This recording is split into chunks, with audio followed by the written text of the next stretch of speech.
So hello, what's up mga kalae, and welcome back sa Alay Nation Vlogs mga kalae. So yun nga mga kalae, meron tayong isang magandang balita mga kalae. Meron sa ating bumalik kahapon at saka isang araw. So ipakikilala ko muna sa inyo yung isa nating ibon maya maya mga kalae. So i-update ko muna kayo dun sa ating mga ibon na sa ating mga breeders mga kalae. So ipakikilala ko sa inyo yung bumalik sa atin. So tara, let's go.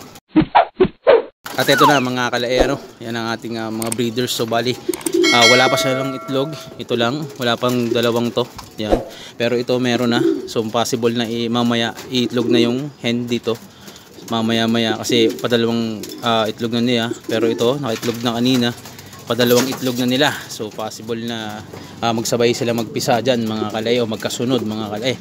At the same time ito meron na din, yan, ang dalawa na rin sila, yung ating Japan at saka Bandimarwi. At ito naman yung ating susubukang bagong lahi, kaso iisa nga lang ang itlog nila mga kalay kasi nabasag nga nung nakaraan ng itlog nila. So yung isa, at ito nga yung sa ating maganda ng itlog, puputi, ang kikinis, ang lalaki, grabe. So yun mga kalay, so yan muna yung update ko para dito sa lineup na to. Lineup na yan muna sa ngayon.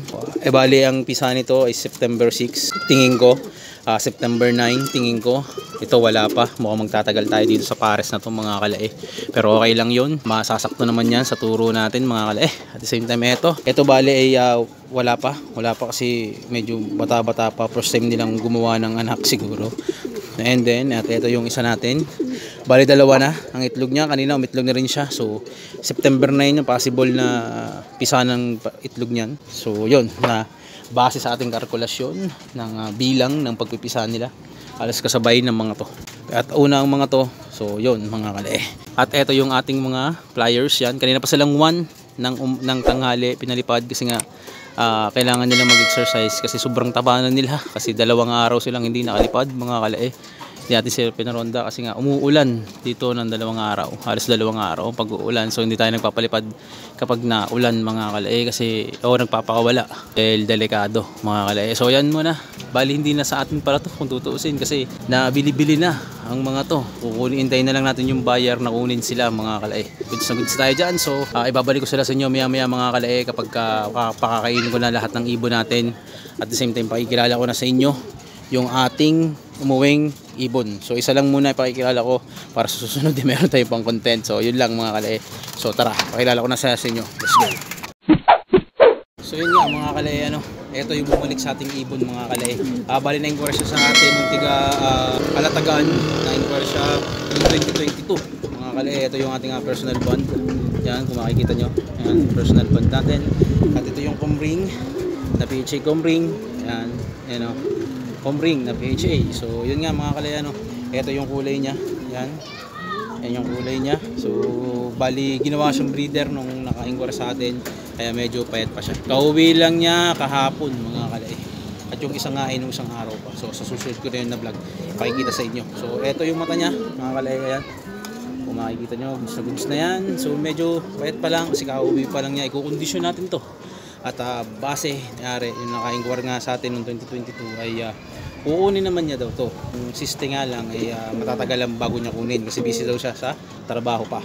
So saka na daw niya kukunin. So ang gagawin na lang natin is i-condition to ng maayos para pagbalik natin sa kanya is goods na goods tayo. So yun lang mga kalaya, so babalik ko na to para hindi na siya may stress din. Magpapainom din pala tayo ng antibacterial ngayong araw mga kalaya. So saktong sakto yung uwi nila, timing, at magpapainom tayo ng antibacterial. So tara mga kalaya, pagpakain na tayo kasi mag-aalasin ko na. So let's go.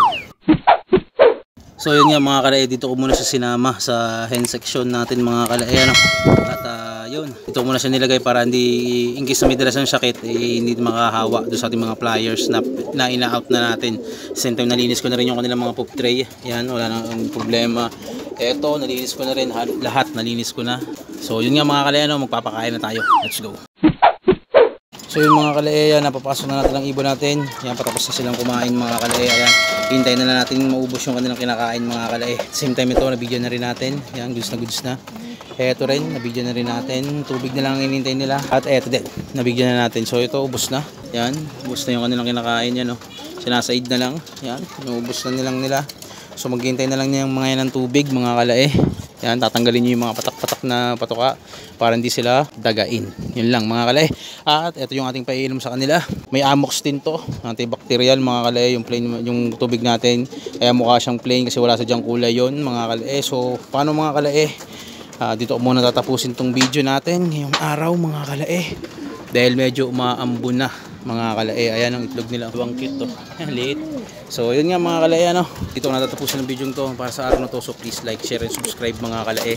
Nag-update lang tayo ng ating mga ibon ngayong araw. So susunod na nga lang tayo ulit mag-upload ng mga video natin tungkol sa ating mga ibon. Yung update sa kanila. So ikaw na nanonood ka, magyakag ka pa. So bye. Salamat.